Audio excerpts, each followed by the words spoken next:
వెల్పుచెర్ల గ్రామంలో 4 వ్యక్తులకు డెంగ్యూ లక్షణాలు సోకాయి. దీంతో గ్రామంలో ఒక్కసారిగా కలకలమైంది. ఒకేసారి 4 వ్యక్తులను డెంగ్యూ జ్వరం రావడంతో వైద్య సిబ్బంది ఉరుకుల పరుగుల పెడుతున్నారు. దీంతో గ్రామస్తుల్లో ఒకసారిగా కలకలం రేగింది. జిల్లా మలేరియా అధికారి ప్రసాద్ ఆధ్వర్యంలో హెల్త్ సిబ్బంది శుక్రవారం గ్రామాన్ని సందర్శించారు.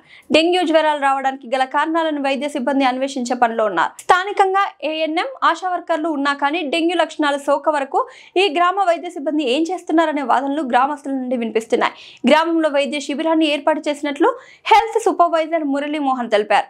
గ్రామంలో 2 ఏఏ 3 ఆశా వర్కర్లు విధులతో ఉన్నట్లు ఆయన తెలిపారు. అయితే వైద్యాధికారి ఒక్కరే కావడంతో గ్రామాలలో వైద్యంపై పెద్దగా పట్టు సాధించలేకపోతున్నారని విమర్శలు లేకపోలేదు. ఒక వైద్యాధికారి ఇటు ఆసుపత్రిని అటు గ్రామాలను సర్వే చేయాలంటే అసాధ్యమైన పనిగా చెప్పుకోవచ్చు. మరో వైద్యాధికారికి పోస్టు ఖాళీగా ఉన్నట్లు జిల్లా ఉన్నతాధికారులు ఆ పోస్టును భర్తీ చేయడం లేదని రోగులు ఆరోపిస్తున్నారు.